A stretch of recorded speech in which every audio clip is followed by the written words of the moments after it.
Батыс түрік қағанатының құрылуы. Жер аумағы.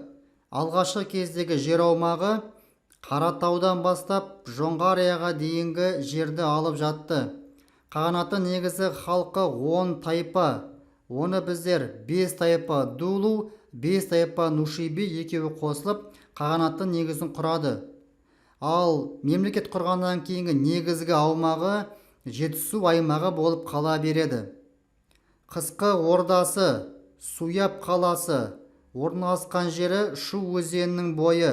Жазғы ордасы, Мұңбұлақ, қазіргі Түркістан қаласының маңында орналасқан. Енді біз Батыс түрік қағанатының орналасқан жерін карта бойынша қарайық. Міне алдарыңызда ұсынылған карта бойынша Батыс түрік қағанатының жер аумағы арнайы түспен беріліп отыр.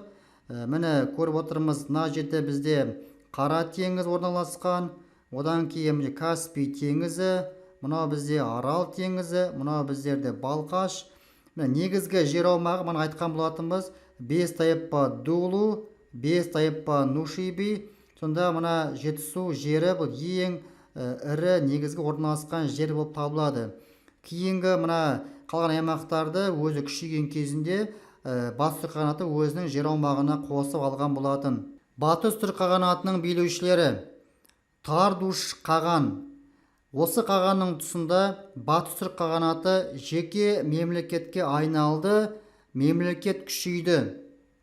Шегу қаған, Тон Ябу қағандар тұсында Батыс түрік қағанаты өркендеп күшейеді. Әсіресе Тон Ябу қағанның тұсында Орталық Азия мемлекеттеріне қатаң бақылау орнатты.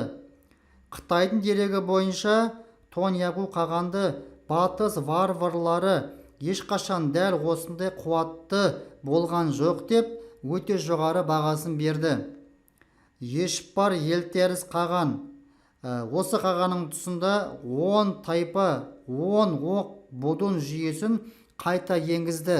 Яғни 5 тайпа Дулу, 5 тайпа Нушиби басқаратын әкімшілік аппаратты қайтадан билік басына әкелді. Сөйтіп нығайтқысы келген болатын. Яғни 634 жылы Ешпар елтеріс Нушиби тайпасының қолдауымен билік басына келді. Ал 659 жылы Қытаймен шайқастардың бірінде қаза болды. Енді Шығыс түрік қағанатының құрылуымен танысайық. Жер аумағы қазіргі Моңғолияның аумағында орналасқан. Қазақстанның шығысы, оңтүстік Сібір, Орталық Азия жерінде орналасты. Қалай құрылды? Біз білеміз, 603 жылы түрік қағанаты екіге бөлініп кетті. Біздің Қазақстан жерінде Батыс түрік қағанаты құрылса, қазіргі Моңғолияның жерінде Шығыс түрік қағанаты құрылды. Бірақ біз Шығыс түрік қағанатының құрылған жылын 682 жыл деп айтып отырмыз. Неге? Себебі 603 жылы құрылған кезде Шығыс түрік қағанаты бұл 10 сыныптың материалы бойынша бірінші Шығыс түрік қағанаты деп айтылады. Себебі ол құрылған кезде Қытай мемлекетіне тәуелді болып қалды. Ал 682 жылы бұл екінші Шығыс түрік қағанаты деп айтылады. Бұл кезде ұзақ жылғы Қытайға қарсы көтерілістер нәтижесін береді. 682 жылы Шығыс түрік қағанаты өзінің мемлекетін құрды. Яғни Қытаймен соғыста жеңіске жетіп, Моңғолияның жерінде екінші Шығыс түрік қағанатын құрған болатын. Оны құрған билеушілер Қапаған, Білге және Күлтегін басшылығымен құрылды. Енді біз Шығыс түрік қағанатының жер аумағын карта бойынша қарастырайық. Міне арнайы қызыл сызықпен берілген бұл Шығыс түрік қағанатының жер аумағы, қазіргі Моңғолияның жері.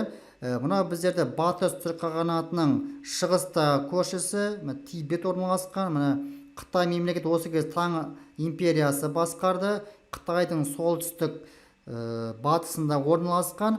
Бұл Шығыс түрік қағанатының жер аумағы. Батыс және Шығыс түрік қағанаттарының қоғамдық құрылымы қандай болды?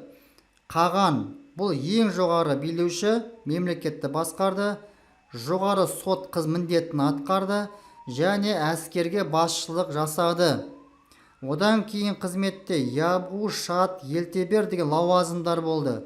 Бұл лауазымдар Қаған руынан шыққандарға берілген атақ. Бұйрықтар мен тархандар, бұлар сот қызметін атқарды. Қара будундар, бұлар ерікті малшылар қауымы, тат, тәуелді алым салықты төлеушілер, яғни бұлар халықтың ең төменгі бөлігі, кейбір оқулықтарда құл деп те айтылады. Батыс және шығыс түрік қағанатының әлсіреу себептері қандай? Бірінші себебі ол өзара қырқыс және қаған билігінің әлсіреуі. Екінші себеп Таң империясы әскерінің Жетісуға басып кіруі, яғни әлсірей бастаған Батыс түрік қағанатын пайдаланып, Қытай әскер Жетісу жеріне келіп, өзінің аумағын кеңейте бастады. Ал 731 жылы Күлтегін одан көп кешікпей Білге қаған дүние салғаннан кейін Шығыс түрік қағанаты әлсірей бастайды. 744 жылы ұйғыр мен қарлұқ қаған әскерлері бірігіп, осы Шығыс түрік қағанатын құлатты.